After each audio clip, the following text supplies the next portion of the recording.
కొంతమంది శాసనసభ్యులు ఈనాటి వరకు కూడా ఒక్క రోజు కూడా అసెంబ్లీకి రాలేదు సార్. దీన్ని మీరు గమనించవలసిన అవసరం ఉందని చెప్పి మన సందర్భం చేస్తాను. ఒక్క చర్చలో కూడా పాల్గొనలేదు. అది చాలాంటూ సభకు అసలు హాజరు కాని సభ్యుల్లో ఎక్కువ మంది క్రమం తప్పకుండా వేతనాలు తీసుకున్నారు.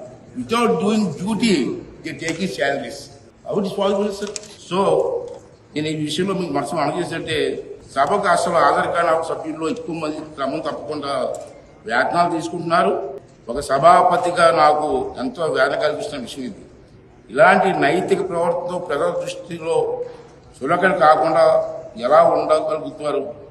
ఈ రకమైన అనైక్యత ప్రవర్తన ఎలా సమర్థించగలుగుతామని చెప్పి ఒకసారి మీరు అందరూ కూడా ఆలోచన చేయవలసిన అవసరం ఉంది. మనం చేస్తున్నాను. ఈ రకమైన వ్యవస్థలో శైలిని నిషేధించే నిబంధనలు లేవు కాబట్టి మరొక మార్గం చూపించాలని చెప్పి లోక్సభ స్పీకర్ గారికి ఈ సభాముఖంగా మనం చేసుకుంటున్నాం సార్. ఇది కేవలం ఆంధ్రప్రదేశ్ శాసన వ్యవస్థకు సంబంధించిన సమస్య కాదు. ప్రజలు ఇలాంటి ఉదాహరణ చూపించి ప్రజాప్రతినిధులందరినీ ఒకే ఘాటన కట్టకూడదు.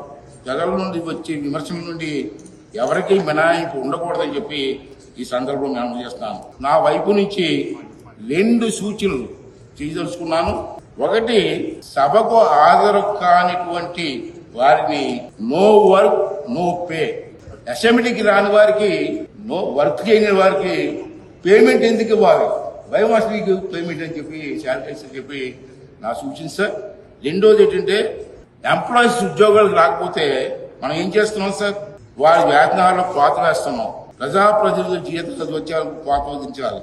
అప్పటికీ గుణపాఠం నేర్చుకోకపోతే ప్రజాప్రతినిధుల కోసం మరో అడుగు ముందుకు వేయాలి. వాటిని మళ్లీ ప్రజా కోర్టులో నిలబెట్టడం తప్ప మరో మార్గం లేదు. అందుకు అవసరమైతే రాజ్యాంగాన్ని, ప్రజా ప్రాతినిధ్య చట్టాన్ని సవరించి అయినా సరే ప్రజలకు తాము ఎన్నుకునే ప్రతినిధులు వెనక్కి పిలిపించి హక్కు కల్పించాలి. అంటే రైట్ టు రీకాల్ అన్న చట్టాన్ని తీసుకొస్తే తప్పించి అక్రమంగా జరగదని చెప్పి నా తాలూకా భావన చెప్పి సందర్భంలో మీ అందరికీ మనం చేస్తూ, మరి ఈరోజు ఈ కార్యక్రమంలో నాకు అవకాశం కల్పించి మీ అందరికీ కూడా ధన్యవాదాలు తెలుపుకునేటువంటి అవకాశం కల్పించినటువంటి పెద్దలందరికీ కూడా మరొకసారి నా ధన్యవాదాలు తెలుపుకుంటూ, సభలో ఉన్నటువంటి పెద్దలందరికీ కూడా నా నమస్కారం తెలియజేస్తూ సెలవు తీసుకున్నాను. థ్యాంక్ యూ అండి. Thank you.